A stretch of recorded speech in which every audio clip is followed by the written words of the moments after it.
সবচেয়ে বেশি স্বাদের চিলি পনির বানানোর জন্য এই ভিডিওটি অবশ্যই শেষ পর্যন্ত দেখুন। আর তার সাথে থাকছে ঝরঝরে ফ্রাইড রাইস। আশা রাখছি এই ভিডিওটি আপনাদের কাছে খুব ভালো লাগবে। নমস্কার বন্ধুরা, আমি মালা। আপনারা দেখছেন মালার রান্নাবান্না। রান্নার শুরুতেই প্রথমে আমি ফ্রাইড রাইসের জন্য চাল ভিজিয়ে রাখবো। এখানে আমি 1 কিলো চাল ব্যবহার করছি। আপনারা নিজেদের হিসাব মতন এবং পরিমাণ বুঝে চালটা ব্যবহার করবেন। আমি চাল ভালোভাবে 2-4 বার ধুয়ে উপর জল দিয়ে ভিজিয়ে রাখলাম আধা ঘন্টার জন্য। এরপরে পনিরটা পিস পিস করে কেটে নিলাম। মা কত কত করে কাটছে, তাও লাইক করো না তোমরা।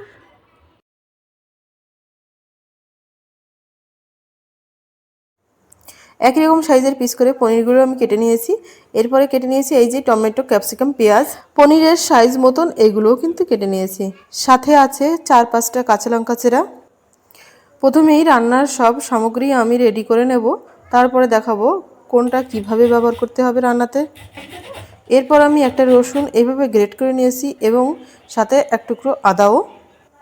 এরপরে আমি পনিরটা ম্যারিনেট করে নেব, তার জন্য এখানে প্রথমেই দিয়ে দিলাম এখানে লঙ্কা গুঁড়ো, পরিমাণ মতো লবণ, এখানে গোলমরিচ গুঁড়ো আর হলুদ, এখানে আছে কর্নফ্লাওয়ার, এখানে 1 চা চামচ কর্নফ্লাওয়ার দিয়ে আমি এই সব উপকরণ একত্রে একটু মিক্স করে নিলাম। কড়াইতে 2 চা চামচ তেল দিয়ে খুন্তির সাহায্যে তেলটা সব জায়গায় ছড়িয়ে নিলাম। এরপরে আমি অল্প অল্প করে পনির দিয়ে পনিরগুলো এরকম লাল লাল করে ভেজে তুলে নিলাম। তারপরে ওই বেঁচে থাকা তেলের মধ্যে গ্রেট করা আদা এবং রসুনটা দিয়ে দিলাম। নেড়ে চেড়ে পেঁয়াজ ক্যাপসিকামটা প্রথমে দিয়ে দেবো। পেঁয়াজ ক্যাপসিকামটা যখন এরকম, তারপরে লবণ পরিমাণ মতো, লঙ্কার গুঁড়ো পরিমাণ মতো, আর এখানে আছে গোলমরিচের গুঁড়ো, তারপরে সোয়া সস 1 চা চামচ, এখানে টমেটো সস 1 চা চামচ, রেড চিলি সস 1 চা চামচ। তারপরে নেড়ে চেড়ে টমেটোগুলো দিয়ে দিতে হবে, কারণ ক্যাপসিকাম পেঁয়াজটা কিন্তু 60% মতো গলে গেছে। গলে যাওয়ার পরেই টমেটো দিতে হবে, কারণ টমেটো কিন্তু গলতে বেশি সময় লাগে না। আর এইগুলো কিন্তু পুরোটা গলানো যাবে না। এইখানে আমি 1 চা চামচ কর্নফ্লাওয়ার একটুখানি জলে 1 কাপ মতো জলের মধ্যে গুলে নিলাম। কর্নফ্লাওয়ারের মিশ্রণটা সাইডে রেখে দিচ্ছি, পরে ব্যবহার করব। এখানে আমি 2 চা চামচ ভিনিগার দিয়ে দিলাম। গ্যাসের ফ্লেম মিডিয়ামে রেখে টোটাল আমি 5 মিনিটের জন্য রান্না করে নিলাম। আর এগুলো ঠিক এরকম টেক্সচারে এসে গেছে। এই দেখুন ক্যাপসিকামটা কিন্তু গলে গেছে, এরকম হালকা শক্ত শক্ত থাকবে। আর পনিরটা দিয়ে আরেকটু নাড়াচাড়া করতে হবে, তখন কিন্তু ওইটা পুরোপুরি গলে যাবে। এবার ওই যে কর্নফ্লাওয়ারের মিশ্রণটা তৈরি করে রেখেছিলাম ওটা ঢেলে দিতে হবে। নেড়ে চেড়ে আরও 3 থেকে 4 মিনিটের জন্য রান্না করে নিতে হবে।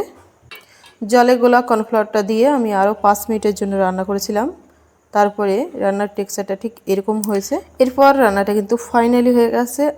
লবণটা চেক করে নিলাম, লবণে কম ছিল, আমি আরও কিছুটা পরিমাণ লবণ দিয়ে দিলাম। এরপরে সামান্য একটু চিনি দিয়ে দিলাম সাথে, আর দিয়ে দিলাম ভীষণই ইম্পর্টেন্ট উপকরণ এই রান্নার, সেটা হলো গোলমরিচ গুঁড়ো। সবার শেষে আরেকটু গোলমরিচ গুঁড়ো দিয়ে খুন্তির সাহায্যে ভালোভাবে নেড়ে চেড়ে নিলাম। এরপরই তৈরি হয়ে গেল চিনি পনিরটা পরিবেশন করার জন্য রেডি।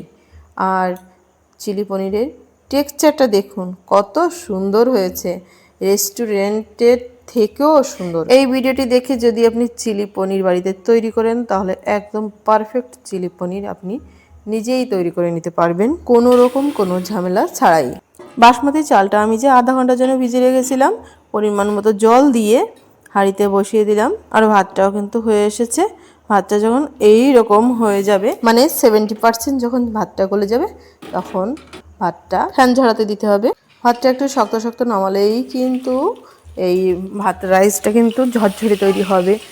আমি 2 চা চামচ তেল দিয়ে বাদাম এবং কিশমিশটা ভেজে তুলে নিলাম। তারপরে গোটা গরম মশলা, তেজপাতা ফোড়নে দিয়ে এই যে আগে থেকে কেটে রেখেছিলাম গাজর, মটর, বিনস, ক্যাপসিকাম দিয়ে একটু লবণ দিয়ে সামান্য ভালোভাবে ভেজে নিতে হবে, মানে এগুলো যেন সিদ্ধ হয়ে যায় আর একটু ভাজা ভাজাও হয়ে যাবে। তারপরে ভাতগুলো এইভাবে খুন্তির সাহায্যে কিংবা কোনো হাতা বা চামচের সাহায্যে এইভাবে ঝরিয়ে ঝরিয়ে ঝরঝরিয়ে দিতে হবে, তাহলে কিন্তু ভাতটা একটার গায়ে একটা লাগবে না, একটা একটা আলাদা হয়ে থাকবে। দেখুন ভাতটা কত সুন্দর ঝরঝরে তৈরি হয়েছে। লাস্টের দিকে আমি এই যে কিশমিশ এবং কাজুটা ভেজে রেখেছিলাম সেটা দিয়ে দিলাম। 2 মিনিটের জন্য নেড়ে ছেড়ে আমি ভাতটা পরিবেশন করার জন্য তুলে নিচ্ছি।